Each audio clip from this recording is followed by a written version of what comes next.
السلام عليكم ورحمة الله وبركاته. النهاردة هنقعد فيديو تطبيق جديد. يا ابني، لو لقيت بنك بيقولك الخدمة ببلاش اعرف انك انت البضاعة. الجملة دي ممكن تكون مكتوبة ورا اي عربية ايجار في مصر، بس النهاردة هنسأل سؤال تقيل شوية. هل تطبيقات البنوك فعلا بتسهل علينا حياتنا، ولا بتخلينا مرتبطين بالموبايل والرسوم والمصاريف من غير ما نحس؟ والنهاردة معانا تطبيق اتحاد الانتمائي الكولوسليكي التحالف. انا قلته بالعربي تمام. واللي ناس شايفاه منقذ في تعاملاتهم البنكية، والناس تانية شايفاه صداع ومتقل موبايلاتهم. وفي اخر الفيديو هجاوبك على سؤال مهم: هل التطبيق ده فعلا يستحق تثبيته فعلا ولا لا؟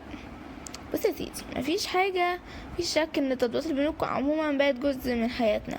بدل ما تنزل البنك وتقف طوابير وتسمع موظفين بيقولوا السيستم وقع يا فندم، دلوقتي تقدر تحول فلوس وترجع رصيدك وتسدد فواتيرك وانت قاعد على كنبة بتشرب شاي بالنعناع.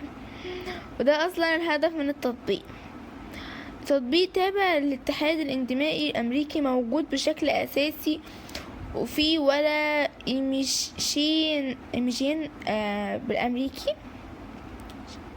وبيشتغل لخدمة العملاء هناك اكتر من اي دولة تانية. يعني هو مش تطبيق عالمي زي ما محافظ الكتروني مشهور. استخدامه اساسي جوه امريكا واعضاء البنك نفسهم.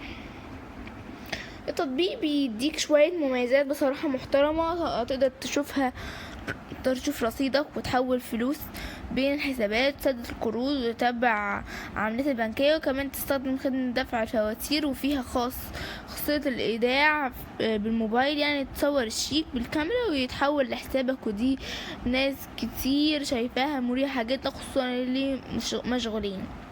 بس استنى هنا بقى، لان الحقيقة مش وردية زي ما الاعلانات بتقول. التطبيقات دي، التعليقات هنا في التطبيق ده بيقول جوجل بلاي، ناس اشتكت من مشاكل غريبة، زي ان التطبيق ساعات بيهنج وقت الايداع او يدي ايرور ايرور وبعديها يقولك عملية مكررة. وناس قالت ان ان تسجيل الدخول بقى معقد بعد بعض تحديثات، وان الرصيد اوقات بيظهر بشكل مش دقيق والعمليات بتتأخر.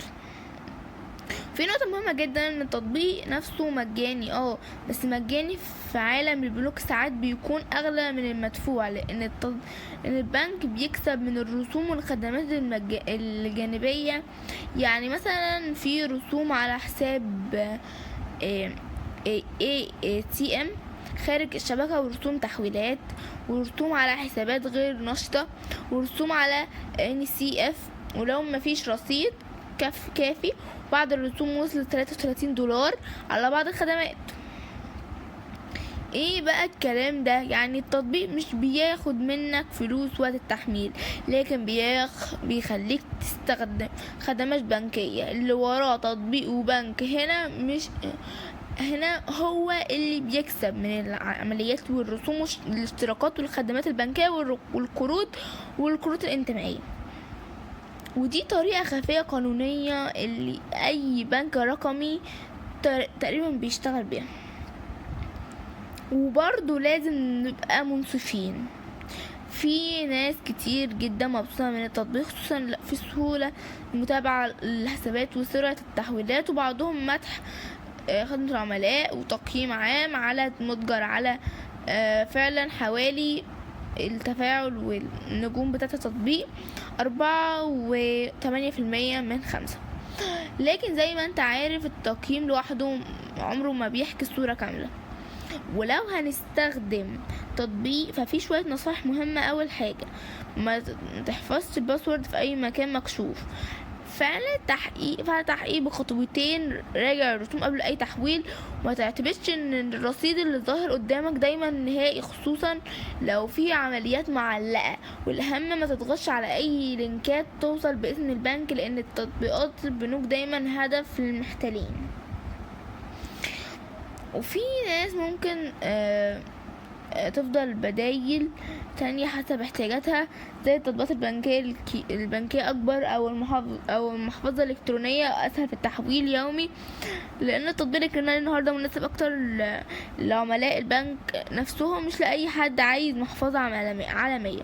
دلوقتي نرجع بدأنا بالفيديو. سؤال: هل تطبيقات البنوك بتسهل حياتنا ولا بتستغلنا؟ الحقيقة الاتنين مع بعض. هي بتوفر وقت ومجهود فعلا، لكن في المقابل بتخليك داخل منظومة كلها رسوم وشروط واعتماد كامل على الموبايل. لو ان الشخص منظم وبترجع معاملاتك كويسة ممكن تستفيد جدا، لكن لو بتضغط موافق من غير ما تقرأ فغالبا هتتفاجئ بمصاريف بتاكل منك فلوسك بالراحة. ولو الفيديو ده عجبك ومتفق او مختلف معايا اكتب رايك في التعليقات، متنساش تعمل لايك واشترك في القناة عشان نكتشف تطبيقات اكتر بطريقة من غير تطبيل ولا تهويل، لان هنا احنا بنقول الحقيقة حتى لو مزعجة شوية. سلام.